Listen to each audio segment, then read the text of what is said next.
এই মাঠ কত ঘটনার সাক্ষী, কত ঘটনার নিদর্শন, যার পক্ষ ধারণ করছে কত ফুটবল আসে সচেতন কারণ ফুটবল ক্রীড়াঙ্গনের উপর ভবিষ্যৎ এই আলোচ্য উচ্চ বিদ্যালয়ে আমরা উপস্থিত হয়েছে তিনজন fantastic current right and track sieving position gold cup tournament Pabna জেলা শহীদ আমিনুদ্দিন স্টেডিয়ামের সেই প্রতিমান ভালোবাসা রাখুন হাসান ঢাকার খেলা বলতে বলতে শুরু হয়ে গেছে।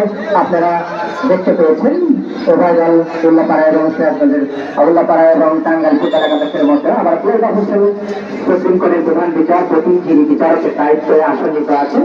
গুরুত্বপূর্ণ ম্যাচের গুরুত্বপূর্ণ তিনজন দক্ষতা গড়ি বাড়ি বাংলাদেশ ফুটবল অ্যাসোসিয়েশন পাবনা জেলা শাখার সম্মানিত সদস্যবৃন্দ, তারা বিভিন্ন জেলাতে বিভিন্ন গোল্ড কাপ টুর্নামেন্টের মধ্যে টুর্নামেন্টের দায়িত্ব পালন করে থাকেন। আবারও সুন্দরভাবে বলটিকে লুকে নিতে উল্লাপাড়া ফুটবল একাডেমির গোলকিপার শাহী সুন্দরভাবে বলটিকে লুকে নিলেন। আমরা লক্ষ্য করছি সেই অ্যাশ কালারের জার্সি পরিহিত উল্লাপাড়া ফুটবল একাদশ এবং কমলা কালারের জার্সি পরিহিত আপন মহলায় বল থেকে শাহিন টাঙ্গাইল ফুটবল একাদশের শাহিন আপন মহলায় বল থেকে ঢুকে দিলেন।